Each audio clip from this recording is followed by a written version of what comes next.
হ্যাঁ, 26-এ আবার খেলা হবে শওকতদার নেতৃত্বে। তারা বিডিও অফিসের লোককে যদি খাওয়াই, এখানে কারো কিছু বলার আছে?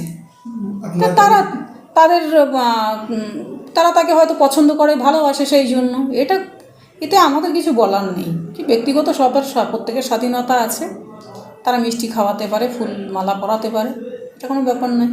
তাহলে আপনারা চাইছেন যে আরাবুল ইসলামের পাশে তাহলে ভাঙড়ের কোনো কর্মী নেই, কিন্তু বলছেন যে যখন এসেছিল তখন কিন্তু আপনারা আমরা সোশ্যাল মিডিয়ায় শুনলাম যে নাকি বাইরে থেকে কর্মী এসেছে, বাইরে থেকে লোক আনা হয়েছে। তাহলে ভাঙড়ের যারা তৃণমূল কর্মীরা আছে তারা কি আরাবুল ইসলামকে সাপোর্ট দিচ্ছেন? তাহলে দেখুন, আমাদের এখন বর্তমানে 22 জন ছিল পঞ্চায়েত সমিতিতে। পঞ্চায়েত সমিতি তো পঞ্চায়েত ভোটের উপর নির্ভর করে, তো সেই জায়গায় দাঁড়িয়ে 22 জনের মধ্যে আমি তখন আইএসএফে ছিলাম, আমি তৃণমূলে এসেছি এবং জমি কমিটি থেকে একজন এসেছে, তাহলে আমাদের দুজনকে নিয়ে 24 জন হলো। এই 24 জনের মধ্যে আরাবুল ইসলাম একজন, উনি পঞ্চায়েত সমিতির সভাপতি হয়েছিলেন এবং তার সঙ্গে এই মুহূর্তে একজন পঞ্চায়েত সমিতির মেম্বার আছে। আর বাকি 22 জন কিন্তু একইভাবে ইউনিটিভাবে কাজ করছে। জেলে থাকার পর আরাবুল ইসলামের পঞ্চায়েত সমিতির পদ চলে গিয়েছিল, তারপরে কি যদি পঞ্চায়েত সমিতির পদ আবার যদি আরাবুল ইসলামকে দেওয়া হয়, আপনারা সাপোর্ট করবেন?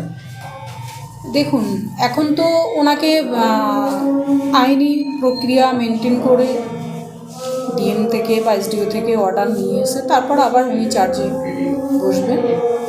সেটা দল কি বলে সেটা দেখার বিষয়। পঞ্চায়েত সমিতির যতজন আমাদের মেম্বার আছে, কর্মদক্ষ আছে, আমাদের তো পঞ্চায়েত সমিতির একটা বডি আছে, নিশ্চয়ই সে বিষয়ে আলাপ আলোচনা হবে। যখন যেটা হবে তখন সেটা জানতে পারবে।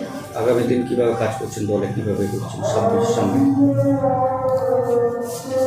26-এর প্রস্তুতি কেমন রইল? ভালো, প্রতিনিয়ত আপনারা দেখছেন সরকারটা প্রোগ্রাম করছে, আজকেও অঞ্চল মিটিং হচ্ছে, মানে আমাদের প্রায় প্রতিনিয়ত সবসময় প্রোগ্রাম করছে।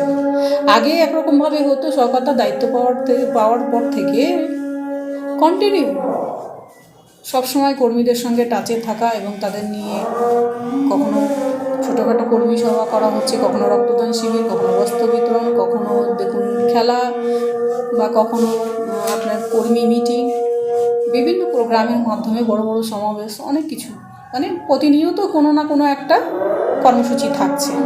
লাস্ট কোশ্চেন, যে 26 বিধানসভা ভোট কি তৃণমূল কংগ্রেসকে ছিনিয়ে নিতে পারবে? কি বলবো? অবশ্যই, কতটা? 100% তৃণমূল কংগ্রেস আবার জিতবে। 26-এ তৃণমূল কংগ্রেসে জিতবে।